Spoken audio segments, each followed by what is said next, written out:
Hello, my friends. Good news. Nothing to do with this video, but good news anyway.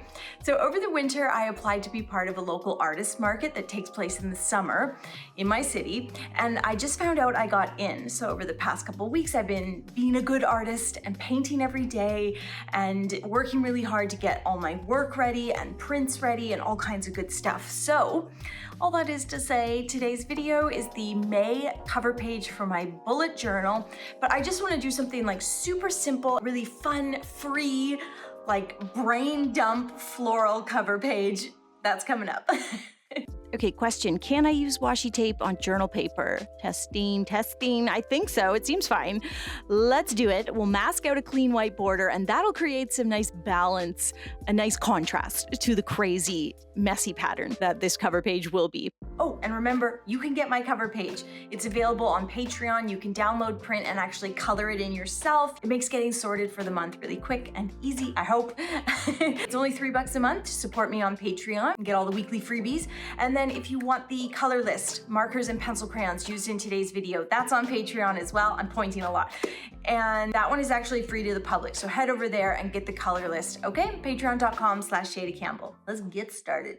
Starting with some daisies. Gonna just put a yellow spot at the center, take a light gray and do some lines. And then here's the trick. Come in with a colored pencil or like a bullet point marker or pen and just draw all the petals in. It gives you a really nice white flower. So you're using the white of the page and you use the gray marker to kind of just create some shadow. Then if you take a green marker, you can actually frame the flowers really nicely. That's another trick with white flowers on white paper. Frame them up with green or any color.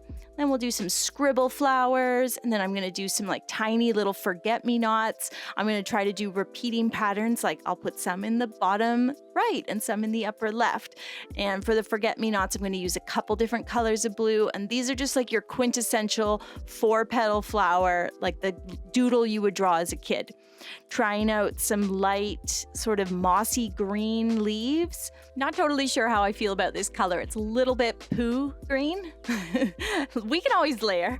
We can layer some other greens on top here. As I move to the top corner, I'm going to use that green that I like better.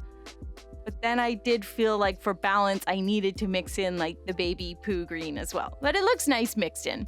Okay, how about a pansy? We'll do 3 petals with a light purple and then take a darker purple and do a couple petals in behind. Finish them off with a few little dark purple lines and then maybe a dot of yellow at the center. And you can try different combinations of light purple and dark purple.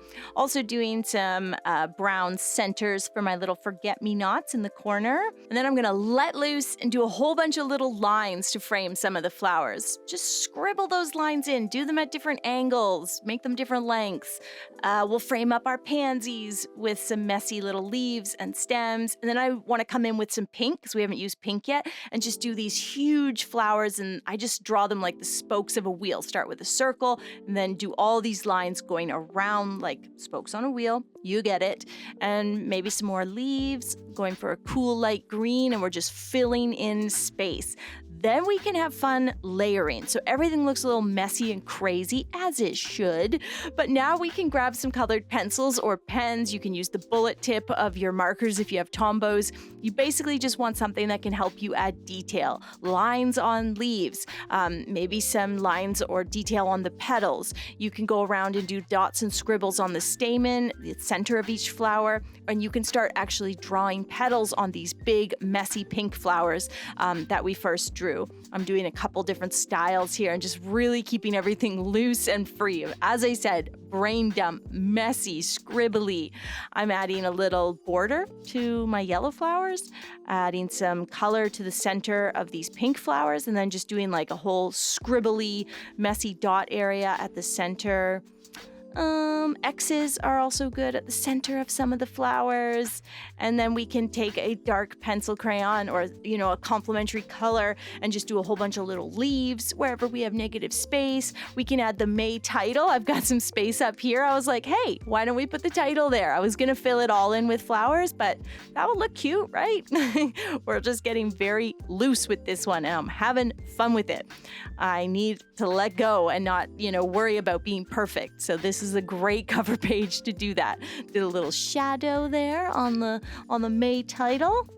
And then it is time to lose that tape. Oh, it is so nice to see that clean white border. It makes the crazy mess look thoughtful and purposeful, and that's what we want. Loose, fun drawing, but a polished, finished piece. And I really hope you enjoyed this May cover page. Get the coloring page on Patreon if you would rather just color in and have fun in that way. Thanks for watching today, guys. Hit that subscribe button before you go, and I'll see you soon.